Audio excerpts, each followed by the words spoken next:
The Many Saints of Newark. The film opens in a cemetery, with several voices of the dead explaining themselves as their graves are shown. We then see the grave of Christopher Moltisanti, Michael Imperioli, whose voice begins to narrate. He says that he lived and died by the mob life, but that was sometime later.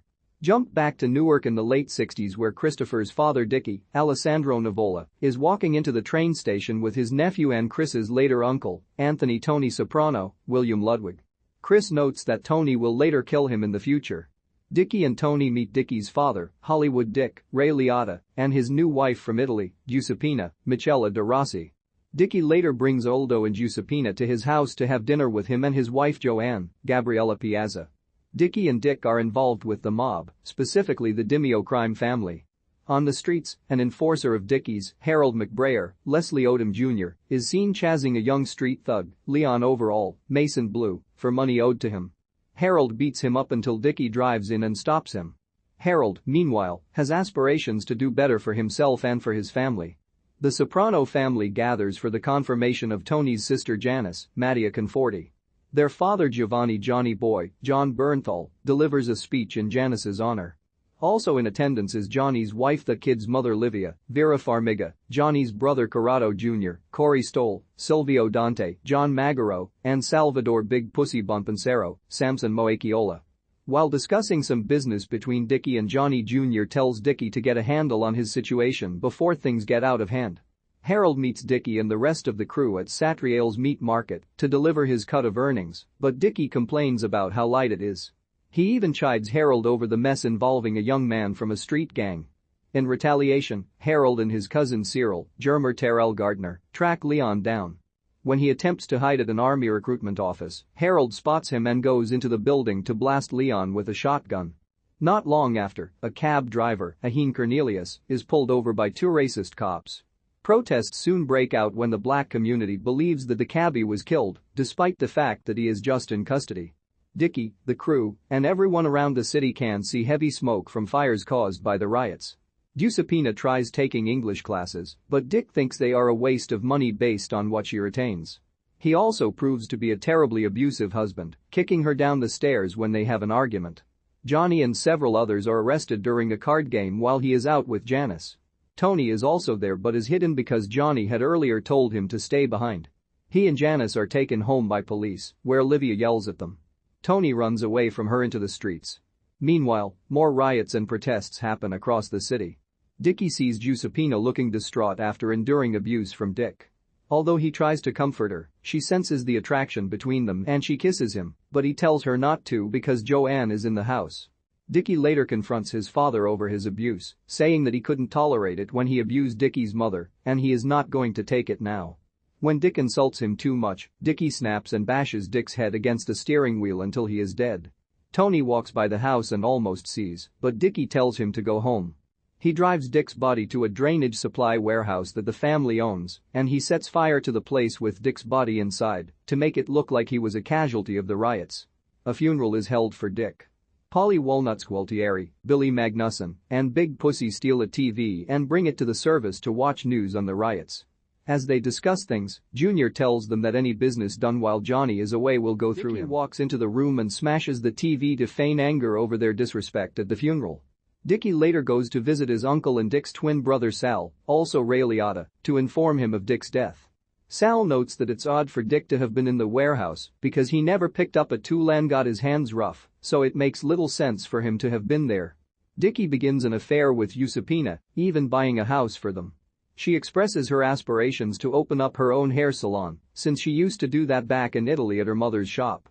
At school, Tony and his friend Artie Bucco, Matteo Russo, are taking bets and gambles from other students at school. This causes Tony to get expelled from school. Although Junior tries to talk to Tony, Livia notes that he will only listen to Dickie. He goes upstairs to Tony's room to talk to him about the gambling and other troublesome deeds he has been committing in an attempt to get him to apply himself better at school. They even pinky swear on it. Harold finds Dickie while he's out to dinner with Junior, Silvio, Polly, and their Gumas, mistresses. Harold asks Dickie if he can borrow some money, which he gives him, and they decide it's goodbye between them. 4 years later, Johnny is being released from prison. As Junior is driving him home, Johnny complains about the presence of African Americans in the neighborhood. He returns to a welcome home party for him. He sees his daughter Barbara, Lexi Foley, for the first time since she was a baby, but then chides Janice, now played by Alexandra Intrator, for how she is dressed. Livia tries to warmly greet her husband, but she loses it when he starts complaining about the black folks in the neighborhood. He then sees Tony, now played by Michael Gandolfini, again, learning that he is trying out for the football team, although Junior notes that he doesn't have the makings of a varsity athlete. Tony also meets baby Christopher, who cries when Tony tries talking to him. A relative suggests that babies have knowledge of things from the other side. Harold attends a meeting with other black folks in the area and discusses with Cyril and another friend his plans to start hustling in the neighborhood against the mafia. He has notorious kingpin Frank Lucas, Oberon Ka Ajapong, to back him up. Giuseppina comes closer to getting her own salon. She discusses with the lady who owns the current building that she had wanted to be a priest back in her hometown, but thought she would be restrained over there. Her relationship with Dickie also starts to sour, as he proves to be at least verbally abusive toward her. She even develops an affair with Harold, who claims he can help her get her salon faster than Dickie can. Tony, plus Artie, now played by Robert Vincent Montano, and Jackie Aprile, Chase Vaknin, hijack an ice cream truck and harass the driver before going to a spot where they distribute free ice cream to the kids in the neighborhood. Later on, Johnny and Livia, plus Dickie and Joanne, discuss Tony's prospects, with Dickie and Johnny having high hopes for him. But Livia only has negative things to say, to the point where Johnny fires a shot through Olivia's hairdo.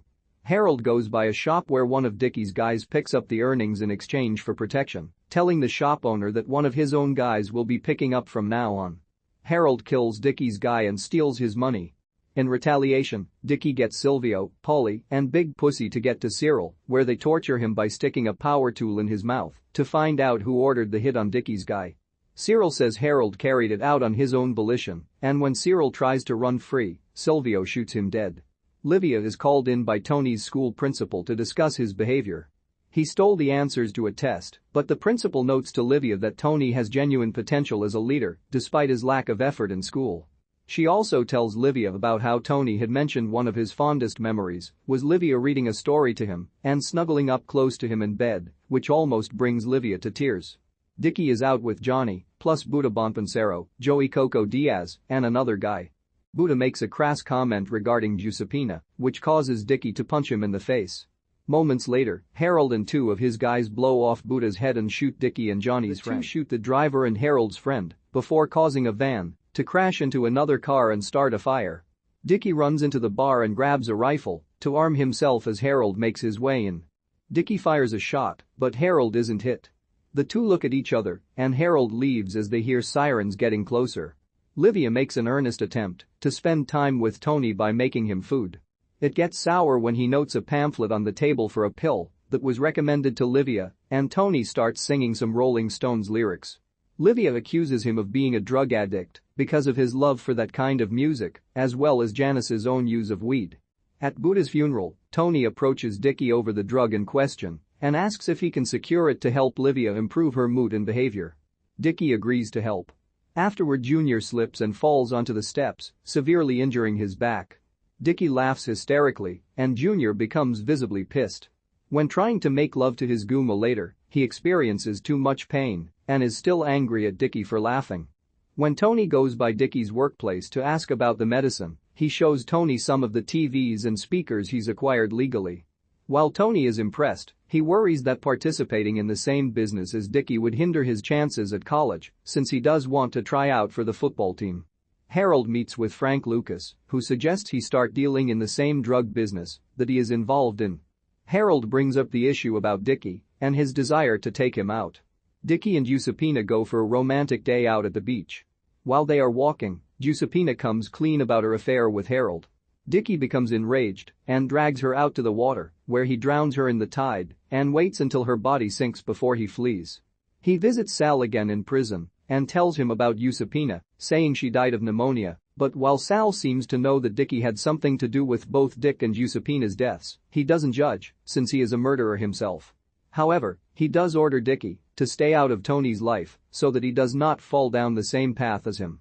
Tony calls Dickie while out with Carmela de Angelis, Lauren DeMario, and another kid to ask him to get them some beer. Dickie doesn't answer, and Tony ends up in a fight with the other kid when he makes a snide comment and Carmela tries in vain to break up the fight.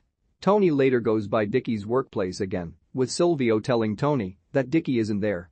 Tony continues knocking, but Dickie tells Silvio to turn off the lights so he'll go away. Dickie starts to weep, but masks it through laughter. Dickie goes to his car and doesn't see a gunman behind him, and the man shoots Dickie twice, killing him. Junior then approaches a ringing payphone, where the gunman tells him it's done. Dickie's funeral is held, with some giving varying opinions on the man. Livia thinks he was weak because they found the mood drug in his trunk that was meant for her, while Janice says that he was her favorite uncle. Tony then goes over to Dickie's casket and appears to imagine him holding his hand up for another pinky promise, indicating that Tony will go on to join Dickie and his father's line of work. Christopher's closing words state that this is now his uncle Tony Soprano, the man he went to hell for. The credits show that Harold is continuing to do well for himself in the neighborhood.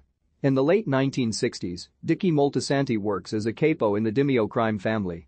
He kills his abusive father Hollywood Dick after he hurts his new wife Giuseppina, and Dickie later starts an affair with her once his prominence in the mob rises. The one who idolizes him and views him as a mentor is his nephew, Anthony Soprano. Following riots in Newark, a former enforcer of Dickie's, Harold McBrayer, attempts to make a name for himself independent of Dickie, leading to him and his guys attempting to kill Dickie and his men, including Johnny Boy Soprano. Dickie and Harold stop short of killing each other, although Harold makes his own plans to do away with him. Dickie tries to distance himself from his nephew so that he doesn't draw him into the life of crime, but Dickie is ultimately done in by a hitman hired by Corrado Jr. Soprano in retaliation for Dickie laughing at Jr. when he injured his back. Harold ends up doing well for himself on his own, while at Dickie's funeral, Anthony appears to want to follow in Dickie's footsteps, leading him to become the legendary Tony Soprano.